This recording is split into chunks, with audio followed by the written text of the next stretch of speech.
तारीख पे तारीख तारीख पे तारीख अशा मतदानाच्या तारखा बदलणे, मतमोजणीच्या तारखा बदलणे आणि एकंदरीत निवडणूक आयोग हा फ्री अँड फेअर वातावरणात आणि पद्धतीने निवडणुका संपन्न होऊ देत नाही, हे हा केवळ ठपका नव्हे तर ही बाब प्रकर्षाने जाणवली.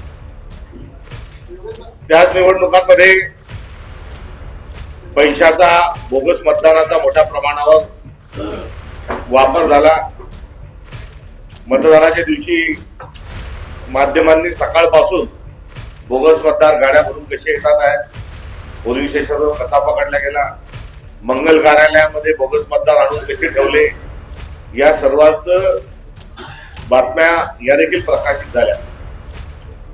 एरवी मतदान संपायच्या 48 तास आधी प्रचार बंद होतो. स्थानिक स्वराज्य संस्थांच्या निवडणुकीत 24 तास आधी बंद करण्याचे देखील काही घटना आणि काही वेळेला तशा स्वरूपामध्ये मतदानच्या 24 तास आधी प्रचार थांबलेला आहे. मात्र यावेळेस सकाळी 7 वाजता मतदान, मात्र रात्री 10 वाजेपर्यंत प्रचार सुरू ठेवण्याचं देखील निवडणूक आयोगाने घेतलेली जी भूमिका आहे ती देखील वादग्रस्त आहे. रात्री लोकांना पैसे वाटता यावे, मतदान केंद्र जे आहे ते नीट त्याची सुरक्षा जी आहे त्या सुरक्षेकडे दुर्लक्ष व्हावं, या सगळ्या गोष्टींकरता 9 तास आधी, मतदानाच्या 9 तास आधीपर्यंत प्रचार सुरू ठेवणं, या सर्व गोष्टींच्या अनुषंगानं निवडणूक आयोग, प्रशासन आणि सत्ताधारी यांनी सर्व लोकशाहीचे संकेत जे पायंदळी तुडवले आणि नका नाक घातला असं म्हटलं तरी अतिशयोक्ती होणार नाही. जो तमाशा भारतीय जनता पक्ष आणि त्याच्या 2 मित्र पक्षांनी जो घातला, त्या तमाशात त्यांनी वग घेतला होता, पैसा फेक तमाशा देख, आणि मतदारांना विकत घेण्यापासून तर व्यवस्था हुंडावून ठेवण्यापर्यंतचा सर्व एक अंक झालेला आहे. आता 29 महानगरपालिकांच्या निवडणुका सुरू झाल्या आणि तोच किस्सा हा गिरवला जात आहे. मला आपलं सगळ्यांचं पुन्हा लक्ष वेधायचं आहे की वोट चोरीचा मुद्दा हा काँग्रेसने उचलून धरला. कामठीमध्ये फार मोठी रॅली देखील आम्ही घेतली. देश पातळीवर राहुलजी या मुद्द्याला घेऊन चालतात आहे. निवडणूक आयोगाला आम्ही वारंवार निवेदन देऊन, त्यांच्याशी बोलून, त्यांना प्रश्नांचा भडीमार करत असताना त्यांना अनेक प्रश्न विचारले आणि निवडणूक आयोगाला कोंडीत पकडत असताना त्यांनी सरतेशेवटी कबूल केलं की मतदार यादीमध्ये डुप्लिकेट नावं आहेत.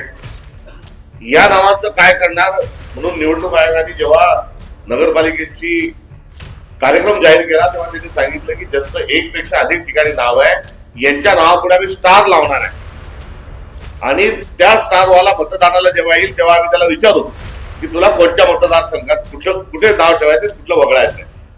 मात्र तो लावलेला स्टार हा मतदार यादीवरचा त्यांनी कुठेही काम केलं नाही, कोणत्याही मतदाराला हा प्रश्न विचारला नाही. आणि या निवडणुकीत तर त्या मतदार यादीतून स्टार काढून टाकण्याचं देखील काम, म्हणजे दुबार नावं जे आहेत त्याला चिन्हित करण्याचं काम निवडणूक आयोगाने केलेलं नाही.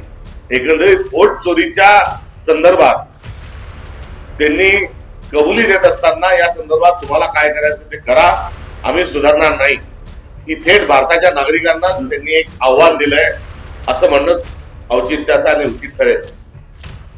या सर्व पार्श्वभूमीवर घोडे बाजार जो आहे, नगरसेवकांना खरेदी विक्रीचा जो भाग आहे याला आपण घोडे बाजार म्हणतो, आणि फोडाफोडी जी आहे ही निवडणुका झाल्यानंतर सर्वसाधारणपणे झाल्याचं आपण सर्व ऐकिवात आहे, तशा घटना घडलेल्या आहेत.